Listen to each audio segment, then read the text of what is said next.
See, it's like this. When you are not observant, then you look at something, you go back into your own world or into the thousands other worlds that you have, and then with a jerk, you come back to that thing that you are observing. So you have not observed the whole movement of the thing, right? You observed the thing when it was there, then you went away, and when you came back, then the thing was here, already here. Now your total period of observation is confined to that interval and this interval. That interval and this interval. That is the total period for which you observe. But how much has the thing moved in that interval, from there till here? The thing will appear to have a lot of pace. It is not that the thing had pace, it is just that you had removed your eyes from the thing.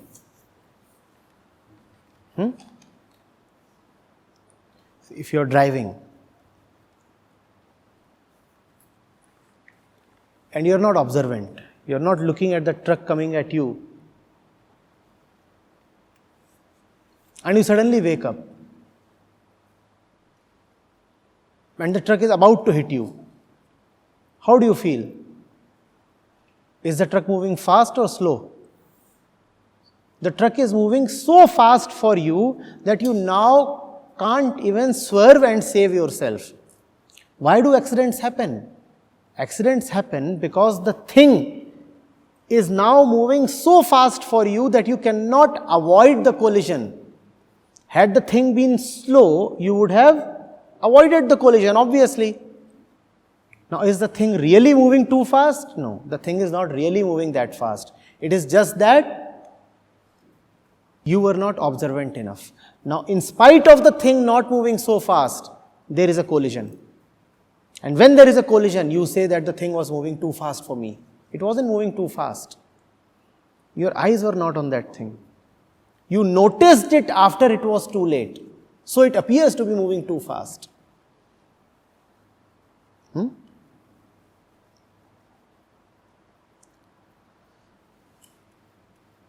We returned after a game of cricket.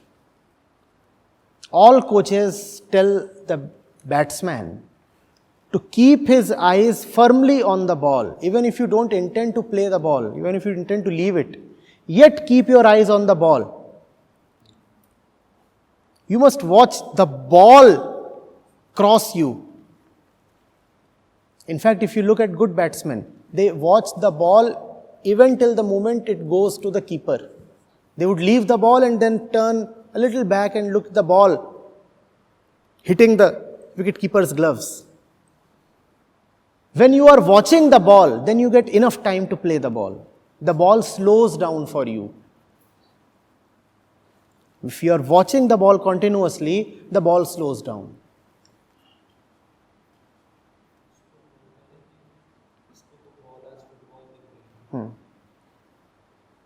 That means that his eyes have actually now become glued to the ball. He can see everything that is now happening. The ball is leaving the hands of the bowler, the coming, swinging a little, hitting the deck, rising, and it's as if it's all happening in slow motion. And he has enough time to adjust himself, give himself room, and play the shot. Frame after frame, he is able to look at it. That is observation. Now the thing cannot beat you. Now you can see the movement.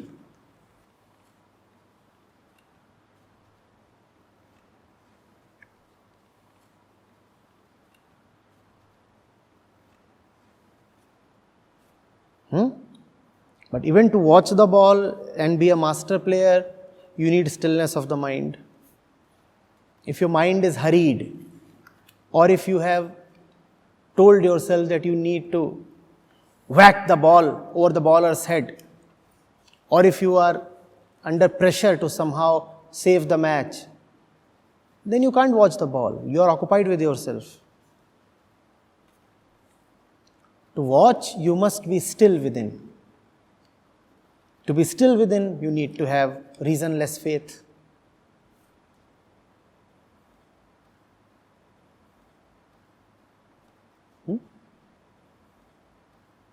See, at the risk of misusing words, let me say something. Faith is almost like a habit. It is not a habit. Please. It is not a habit, yet I am cautiously using the word habit for faith. Habit is a very poor description of what faith is. Yet I must use that word. We have made faithlessness a habit. If faithlessness can be a habit, try making faith a habit.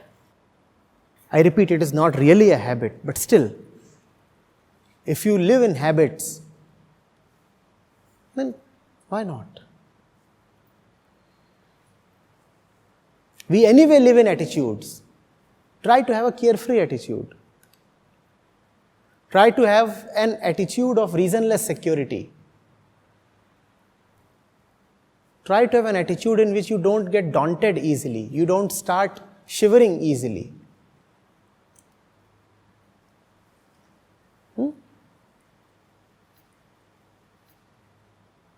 The world might be stamping its feet in front of you, angrily shouting, trying to freak you out. And you're looking at it with a composed face, with irreverent eyes, as if, yeah.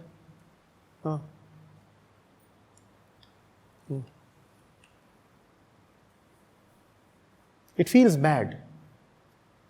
It really hurts when the one you are trying to scare does not get scared. There was a kids' camp. I have freshly returned from there. So I probably have outdated ideas about kids. I bought 3 or 4 masks. Really scary masks as per my standards. And then on the first morning, when all the kids were asleep, I wore those masks. And I also bought a couple of rubber snakes. And I took those rubber snakes. And when the kids were sleeping, I went them and tried to scare them. And they looked at me and,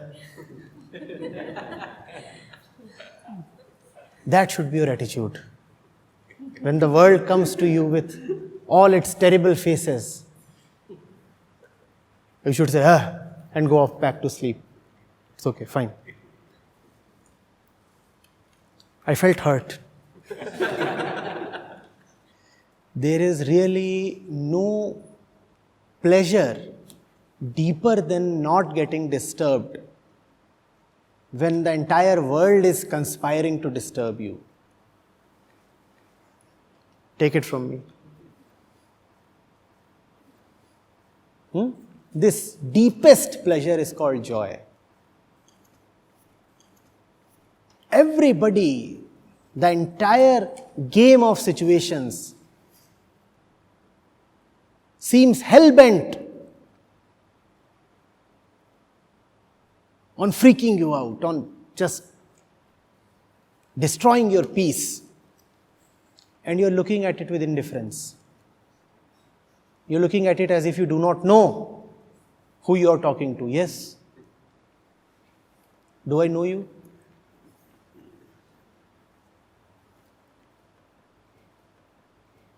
Do I know you?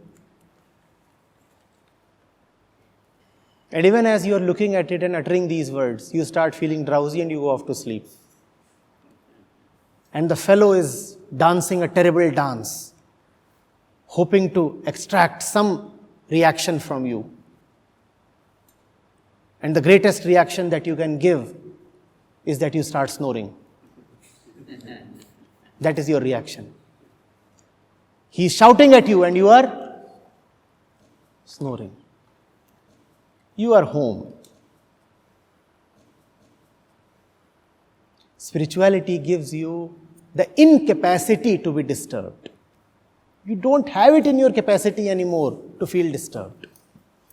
Spirituality takes away from you the capacity to be disturbed. So you are left incapable of being disturbed. Even if you try to be disturbed, you start feeling bored of yourself. What kind of pathetic attempt is this? I'm trying to get disturbed. It doesn't happen. And you complain, it's not happening for me. What do I do? And nobody comes to help you. You are gone. You're finished. Even if you want to feel emotionally dizzy and hormonally high, it doesn't happen. You look at all the others who are riding the highs and going crazy with their own disorders.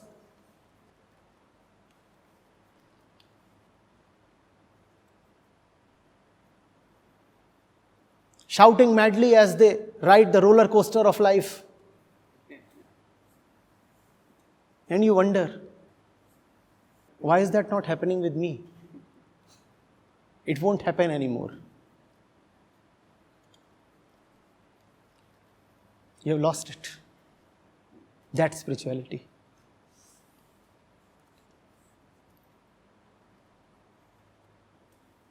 Huh?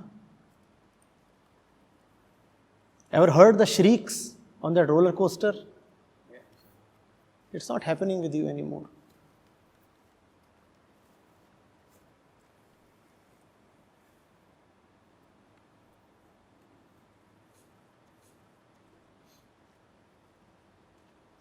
Those hurt expressions in the eyes. Remember those expressions? Eyes full of hurt. Now the other one is trying to hurt you badly. And you find that your eyes are just not up to it. Just to,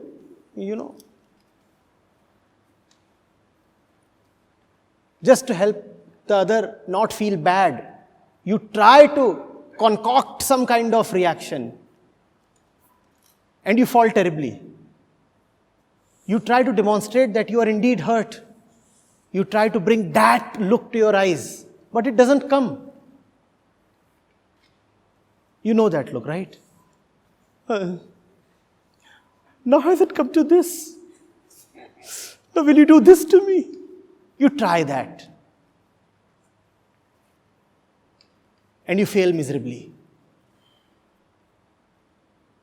You fail so miserably that you start feeling ashamed of yourself. And you rush out of the attempt. That is spirituality.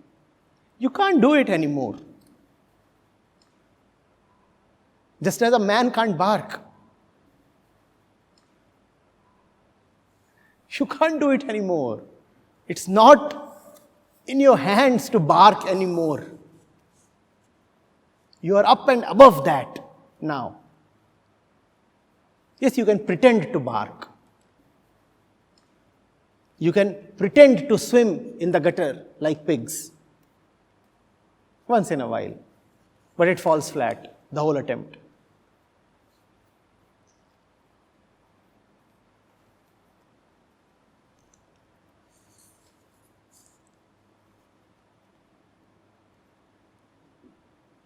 Are you? See. Can't even pretend.